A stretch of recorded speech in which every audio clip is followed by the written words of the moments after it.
Students, कैसे हैं आप सभी। Welcome to the maths hub by J में आप सबका स्वागत है। तो ये जो मेरा वीडियो है ये क्लास 11th के लिए होगा, जो कि हमारे CBSE plus RBSE plus other boards जो होगी हमारी स्टेट्स बोर्ड्स कोई भी है तो उसके लिए हेल्पफुल होगा।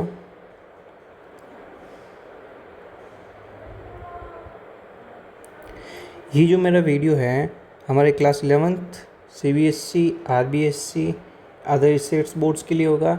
ये जो है हिंदी प्लस इंग्लिश मीडियम के जितने भी स्टूडेंट्स हैं उनके लिए भी हेल्पफुल है, क्योंकि जो मैथ्स NCERT है, ये जो मैं मैथ्स पढ़ाऊँगा यहाँ पर वो NCERT है,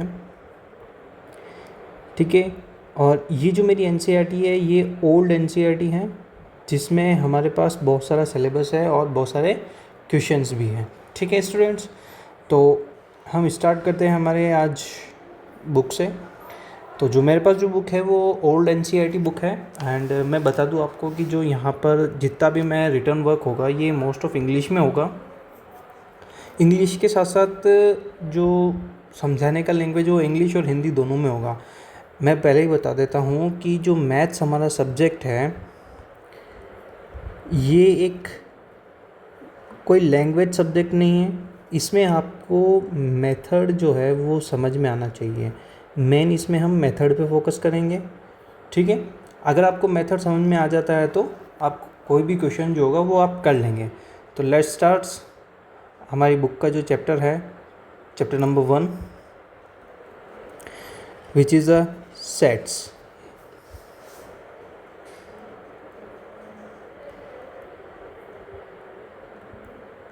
चैप्टर 1 जिसका नेम है हमारे पास सेट्स। हिंदी में हम इसे बोलते हैं समुच्चय।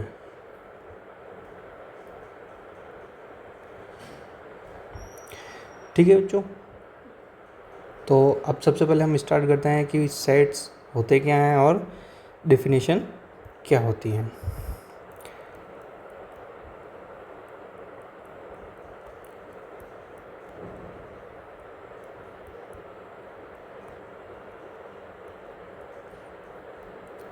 अब जो सेट की डेफिनेशन होती है तो वो क्या होती है, एक well defined collection, a well defined collection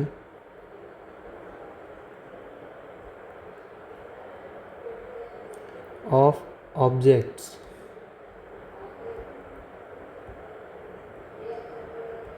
ठीक है। हिंदी में हम इसे ऐसे बोलेंगे, वस्तुओं का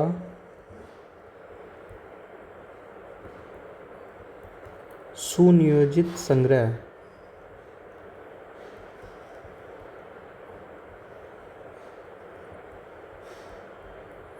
हिंदी में हम इसे ऐसे बोलेंगे, ठीक है बच्चों। तब जो मेन बात आती है कि जो हमारा ये जो वेल डिफाइंड वर्ड है ये क्या होता है। वेल डिफाइंड से मतलब होता है हमारा कि उस सेट को हम क्या करते हैं, पूरी तरीके से परिभाषित करते हैं कि ये जो सेट है हमारा पर्टिकुलर उस एलिमेंट का है या उस थिंग के लिए है जिसे हम डिफाइन कर रहे हैं, ठीक है। एग्जाम्पल के लिए जैसे मैं लेता हूँ यहाँ पे, जैसे मैंने कोई ए सेट लिया। अब ध्यान दीजिए कि जो सेट है उसे हम कैपिटल ए से ही रिप्रेजेंट करेंगे। तो मैं लेता हूँ A E I O और U, ठीक है। A E I O U। तो ये जो कर्ली ब्रैकेट है हम सेट को हम कर्ली ब्रैकेट के अंदर या कर्ली ब्रैकेट के से डिनोट करते हैं। और ये जो होते हैं हमारे, ये होते हैं हमारे सेट के एलिमेंट। क्या होते हैं? एलिमेंट्स, या आप हिंदी में कहें तो सदस्य, ठीक है। अब ये जो सेट है, अब ये वेल डिफाइंड है। क्या है? वेल डिफाइंड है। अब आपको क्वेश्चन आ रहा होगा माइंड में कि सर ये कैसे वेल डिफाइंड है। तो देखिए कि ये जितने भी अल्फ़ाबेट लिखे हुए हैं ये क्या हैं? वोवेल है। क्या हैं? Vowel of English alphabet. ठीक है, तो ये क्या है, हमारे इंग्लिश के अल्फ़ाबेट है। तो ये एक वेल डिफाइंड कलेक्शन होता है। तो एक चीज़ और कि जो हमारा जो सेट है, यानी ये जो सेट चैप्टर है, ये स्पेशली किसके थ्रू दिया गया है, तो मैं आपको बता देता हूँ कि ये जो सेट है हमारे जॉर्ज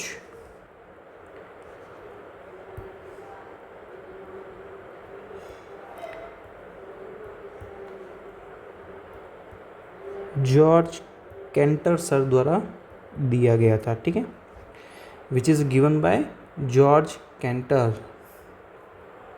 ठीक है,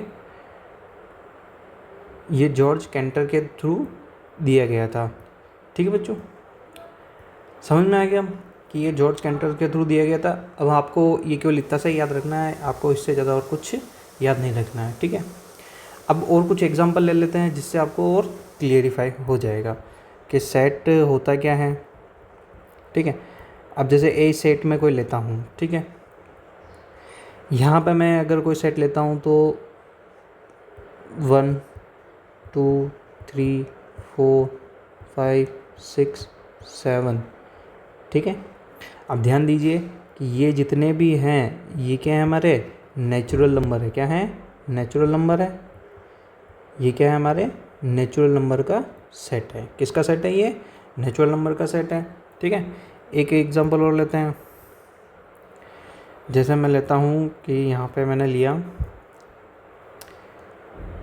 4 9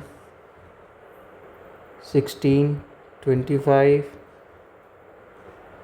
36 49। ठीक है, ये जितने भी हैं ये क्या हैं, होल स्क्वायर्स। क्या हैं, स्क्वायर्स ऑफ प्राइम नंबर। क्या हैं, प्राइम नंबर्स के स्क्वायर्स। ठीक है, तो ये कुछ छोटे से एग्जांपल थे हमारे। अब जो आता है हमारे पास एक पॉइंट आता है, मैं एक पेज और ऐड कर लेता हूँ। ठीक है, अब ध्यान दीजिए, अब मैं एक टर्म इंट्रोड्यूस करता हूँ कि there are 2 representation method of set. क्या है हमारे पास, there are 2 methods of representing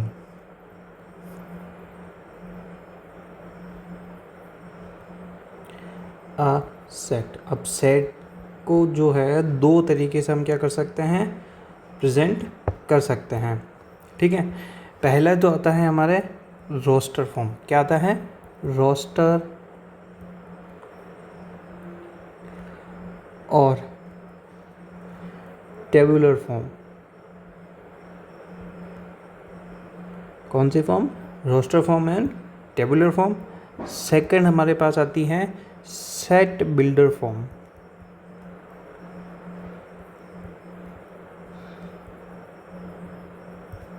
ठीक है, ये 2 फॉर्म हमारे पास होती है, तो हम इसे 1 बाय 1 कंसिडर करेंगे और समझेंगे। पहले हम समझते हैं हमारे रोस्टर फॉर्म को। ठीक है, कि रोस्टर फॉर्म होती क्या है, हम इसे कैसे रिप्रेजेंट करते हैं इससे सेट को। तो फर्स्ट हमारे क्या होगी, रोस्टर फॉर्म। अगर टेबुलर फॉर्म भी आ जाए तो मतलब वही होता है। ठीक है,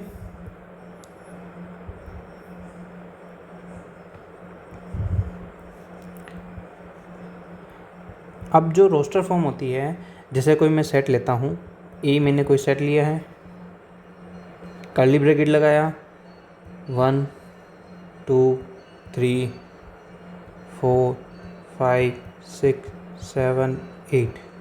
ये जो मैंने सेट बनाया है, ये जो रिप्रेजेंटेशन है हमारा, ये कौन सा रिप्रेजेंटेशन है, रोस्टर फॉर्म रिप्रेजेंटेशन। ठीक है, ये हमारा जो रिप्रेजेंटेशन है रोस्टर रिप्रेजेंटेशन फॉर्म है। आपको एग्ज़ाम में दोनों तरीके के मिलेंगे, सेट बिल्डर भी मिलेगा और रोस्टर फॉर्म भी मिलेगा। आपको दोनों एग्ज़ाम में करने को मिलेंगे कि इस तरीके से सेट दे दिया गया होगा, सेट बिल्डर फॉर्म में तो आपको उस सेट को पहचानना होगा, रोस्टर फॉर्म में दे दिया तो उसको सेट को पहचानना होगा। ठीक है, इसका एक एग्जांपल और मैं आपको बता देता हूँ। जैसे बी कोई सेट लिया मैंने, तो मैं यहाँ ले लेता हूँ जैसे 100, 200, 300, 400, 500। ठीक है, ये ऐसे कुछ। ठीक है, आई होप कि आपको ये समझ में आ गया होगा। नेक्स्ट हम चलते हैं हमारे सेट बिल्डर फॉर्म पे।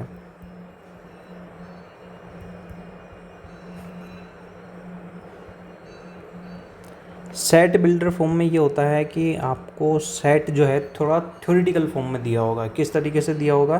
थ्योरेटिकल फॉर्म में। जैसे ए कोई सेट लेता हूँ मैं, तो यहाँ पे दे दिया एक्स सच दैट, ये जो दो डॉट है इसे सच दैट का साइन बोलते हैं। एक्स इज़ अ वॉवेल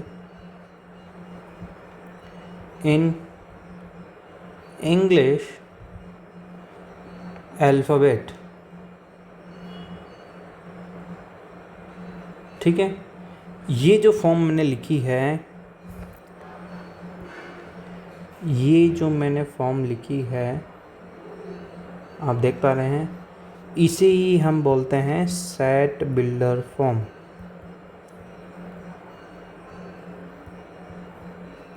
इसे ही हम बोलते हैं सेट बिल्डर फॉर्म। ठीक है बच्चों, ये कुछ इस तरीके से दिया हुआ होगा। तो आपको जैसे ये जो x है ये एलिमेंट होगा, क्या होगा? एलिमेंट होगा। और ये सच दैट के बाद वाला जितना भी पोर्शन है ये डिफाइन सेट है। क्या है? Define set. यानी कि सेट को हम कुछ इस तरीके से डिफाइन कर रहे हैं, यानी कि x जो है वो वोवेल हो गए हमारे इंग्लिश अल्फ़ाबेट के। ठीक है, एक एग्जांपल और ले लेते हैं हम। जैसे बी कोई सेट लिया मैंने, x such that x is a natural number which is divides 42। ठीक है, यानी कि x कोई ऐसा एलिमेंट है जो कि क्या होता है हमारे 42 से डिवाइड होता है, 42 से क्या होता है? डिवाइड्स होता है, और वो भी कौन सा है? नेचुरल नंबर है हमारा। ठीक है, चलो अब कुछ एग्जांपल कर लिए जाएँ बुक के हमारे, जिससे हमें और क्लियरिफिकेशन मिल जाएगा। ठीक है बच्चों, तो मैं थोड़ा एंग चेंज कर लेता हूँ। हमारा एग्जांपल नंबर 1 बुक का वो क्या है हमारे पास? Write the solution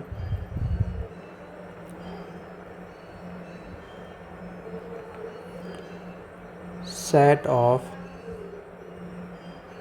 the equation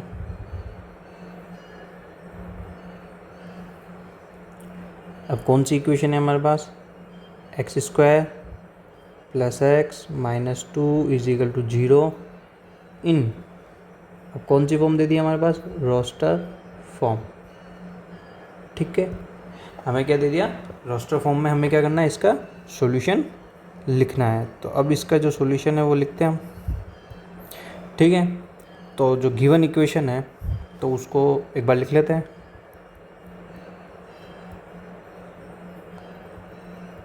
given equation x² + x - 2 = 0, हम इसे इक्वेशन नंबर 1 नेम दे देते हैं। ठीक है, अब आपको पता है कि ये कोई पॉलिनोमियल है और वो भी क्वाड्रेटिक है, यानी कि इसमें स्क्वायर वाली टर्म है। तो हम क्या करेंगे? इस मिडिल टर्म का क्या करेंगे? फैक्टर कर लेंगे। क्या कर लेंगे? फैक्टर कर लेंगे। ठीक है, तो देखो कैसे होगा? x² + 2x - x - 2 = 0। ठीक है, अब मैंने क्या करा कि एक जैसे मैंने लिखा है 2x और -x, अब 2x में से मैं -x माइनस करूँगा, यानी कि 2 में से 1 माइनस करता हूँ तो मेरे पास क्या आएगा, एक ही आएगा। ठीक है, तो अगर मैं इसको वापस रिवर्स पे ले जाता हूँ तो मेरे पास इक्वेशन नंबर 1 वापस आ जाएगी। ठीक है, अब देखिए कि इन दोनों से और इन दोनों फैक्टर से क्या क्या कॉमन आ रहा है। तो हमारे पास पहले फैक्टर से कॉमन आया x, तो मैंने लिया x कॉमन बाहर, फिर अंदर बचा x प्लस 2। ठीक है, इन दोनों से सेकेंड फैक्टर से -1 कॉमन आया, तो x प्लस 2। ठीक है, ये इजिकल टू 0। अब हम करते हैं आगे इसको। अब देखो कि ये फैक्टर भी वापस क्या आ रहा है, कॉमन आया हमारे पास, तो इसको हम कॉमन ले लेते हैं। x plus 2 x minus 1 is equal to 0, यानी अब ये भी 0 के बराबर होगा और ये भी 0 के बराबर होगा। तो इसको कैसे करेंगे, x plus 2 is equal to 0 semicolon x minus 1 is equal to 0। तो हमारे पास x के कितने मान आ गए, 2 मान आ गए। एक तो है x बराबर -2 और एक बार क्या आया, x बराबर 1। ठीक है, हम इसे बॉक्स में बंद कर देते हैं ताकि कहीं ये भागे नहीं। अब इसे हम क्या करना है, हमें इसे रोस्टर फॉर्म में रिप्रेजेंट करना है। तो रोस्टर फॉर्म में कैसे रिप्रेजेंट करते हैं तो वो देखिए। Therefore the solution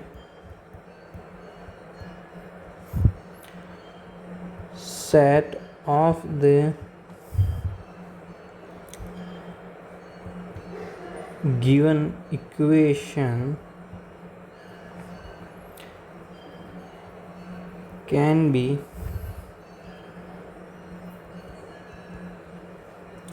written in roster form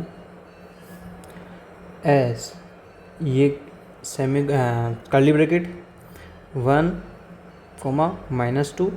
ठीक है, तो ये हमारा इसका क्या हो गया, फाइनल आंसर हो गया। ठीक है बच्चों, आई होप कि आपको ये एग्जाम्पल नंबर 1 जो है हमारे समझ में आ गया होगा। ठीक है, अब बात कर लेते हैं हमारे एग्जाम्पल नंबर 2 की, कि एग्जाम्पल नंबर 2 जो है वो क्या हुआ। अब जो एग्जाम्पल नंबर 2 है उससे हम डिस्कस कर लेते हैं, थोड़ी बातचीत कर लेते हैं।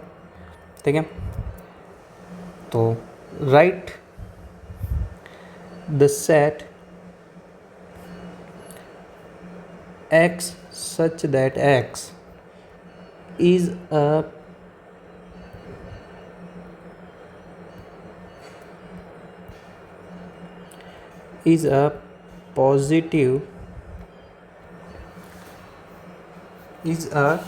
positive integer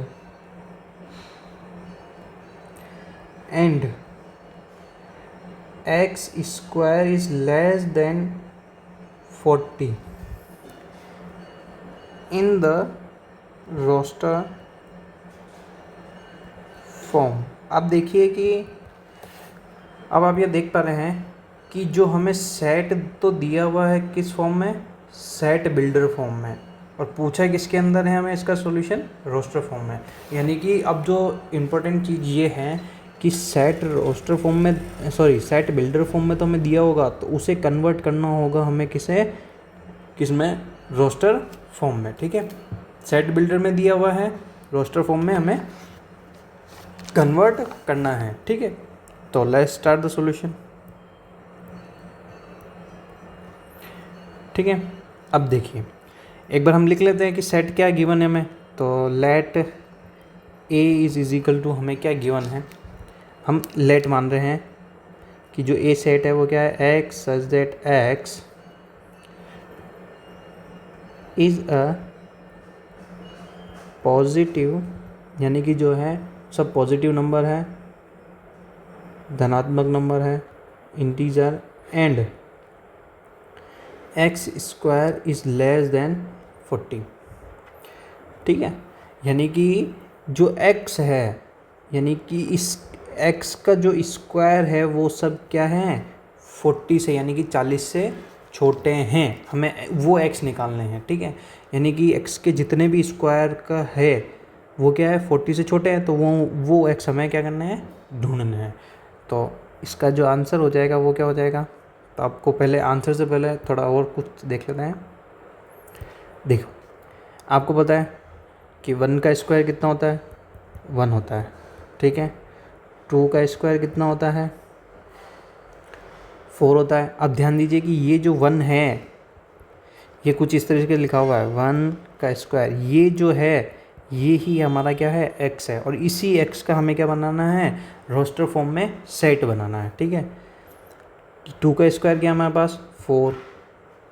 3 का स्क्वायर क्या है? 9।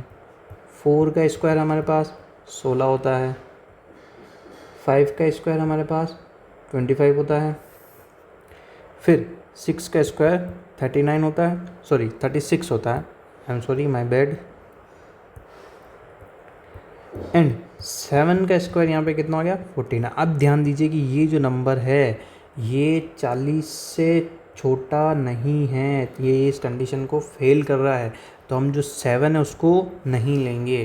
तो हमारे जो नंबर आएगा सेट का, हमारे सेट में जो एलिमेंट आएंगे वो क्या आएंगे? 1 2 3 4 5 और 6, यही हमारे क्या होंगे? आंसर होंगे। क्यों? क्योंकि इन सब का जो स्क्वायर है वो 40 से क्या है? छोटा है। क्या है? छोटा है। जैसे कि 1 का स्क्वायर 1, 2 का स्क्वायर 4, 3 का स्क्वायर 9, 4 का स्क्वायर 16, 5 का स्क्वायर 25 और 6 का स्क्वायर 36। ठीक है, तो आप सब देख सकते हैं कि ये क्या है? 40 से छोटे। तो ये जो होगा हमारा आंसर हो जाएगा। ठीक है बच्चों, अब हम इसका थर्ड एग्जांपल डिस्कस करते हैं हमारा।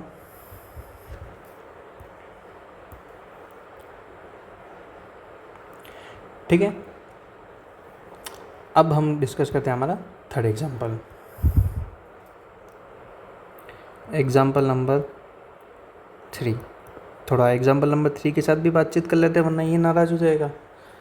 ठीक है, राइट द सेट, यानी एक हमें ऐसा समुच्चय लिखना है जो हमें इस बार दिया है ए, वो क्या है? 1 2 नहीं है यहाँ पे, 1 के बाद है 4, फिर 9, फिर 16, 25, फिर एंड सो ऑन। ठीक है, अब इसे बोल रहा है कि इन सेट बिल्डर फॉर्म में इसके क्या करना है? हमें कन्वर्ट करना है।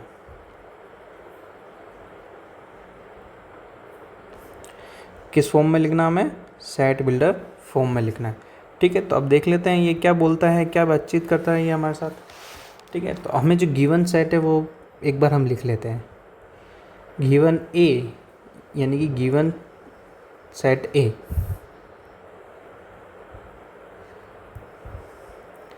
Given set A is equal to 1 4 9 16 25 and so on.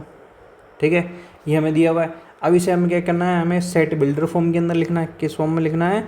Set builder form में हमें इसे लिखना है। ठीक है, तो देखो अब कैसे लिखेंगे हम इसे। तो मैं ये देख पा रहा हूँ कि 1 जो है 1 का स्क्वायर होता है, और ये जो 4 है किसका स्क्वायर होता है? 2 का स्क्वायर होता है। ऐसे ही ये जो 9 है ये किसका स्क्वायर होता है? 3 का। ठीक है, तो यानी कि जो जितने भी नंबर है ये सब क्या है? स्क्वायर नंबर है। क्या है? Square number. किसके? नेचुरल नंबर के। क्या है? नेचुरल नंबर के स्क्वायर है। ठीक है, तो हम इसे कैसे लिखेंगे? तो देखो, the set A is written as,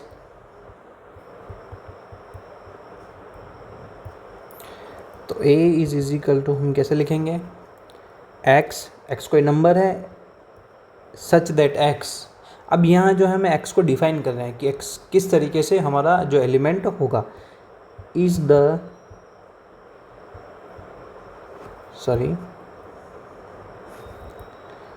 the square of a natural number. अगर किसी को नेचुरल नंबर नहीं पता हो तो आप मेरा 9th क्लास का लेक्चर देख सकते हैं, लेक्चर नंबर 1। उसमें मैंने बताया है कि लेक्चर नंबर 1 में कि नेचुरल नंबर क्या होता है, प्राइम नंबर क्या होते हैं, या इंटीजर क्या होते हैं, या रियल नंबर क्या होता है। ठीक है, तो आप उसमें देख सकते हैं। फिर भी मैं यहाँ बता देता हूँ कि जो नेचुरल नंबर होता है वो कुछ इस तरीके से होता है। नेचुरल नंबर का जो सेट होता है वो 1 से स्टार्ट होता है। सेट ना लेकर हम कुछ इसको इस तरीके से लिखते हैं 1 2 3 4 5 6 7 8 9 10। ठीक है, ये एंड सो ऑन इनफिनिट तक चलता रहेगा। ठीक है, ये हमारा क्या होता है, नेचुरल नंबर का सेट होता है, प्राकृत संख्याओं का सेट होता है। ठीक है, इसे हम जो सेट ए है इसे हम एक तरीके से और लिख सकते हैं, तो आप इसे और करके भी लिख सकते हो। और a इज़ इक्वल टू, अब यहाँ पर हम जो है डिफाइन कर रहे हैं x such that x is equal to n square where n belongs to natural number. ठीक है, अब ध्यान दीजिए, ये जो है ये मैंने कोई फंक्शन डिफाइन किया है। क्या किया है, फंक्शन डिफाइन किया है या कोई एक फॉर्मूला डिफाइन कर दिया है। यहाँ पे जब जब आप n की वैल्यू रखोगे यहाँ पर, जैसे x बराबर n बराबर मैंने 1 रखा, ठीक है, put n is equal to 1, तो क्या आएगा, 1 का स्क्वायर 1 होता है, तो यहाँ पे x की वैल्यू क्या हो गई हमारे पास, 1 हो गई। फिर n बराबर आप 2 रखो, 2 का स्क्वायर 4 होता है, तो x बराबर कितना हो गया, 4 हो गया। अब आप यहाँ रखो n बराबर 3, ठीक है, तो कितना हो गया, 9 हो गया। तो x बराबर कितना आ गया हमारे पास, 9। तो ऐसे करते करते हमारे पास सेट बनता हुआ जाएगा। ठीक है, तो ये भी हमारा आंसर हो गया और एक ये भी हमारा आंसर हो गया होगा। आई होप कि आपको ये तीनों एग्जाम्पल समझ में आ गए होंगे जो हमने किए हैं डिस्कस। ठीक है, तो ये जो मेरा वीडियो है आपको पसंद आया होगा आई होप, और बताइए कि कमेंट में कि कैसा लगा ये हमारा वीडियो, और सपोर्ट कीजिए, चैनल को लाइक कीजिए, वीडियो को लाइक कीजिए, सब्सक्राइब कीजिए। ये आपकी मर्ज़ी है, मेरा काम पढ़ाने का है, ठीक है, आपका काम है पढ़ने का। धन्यवाद, फिर मिलते हैं अगले वीडियो में।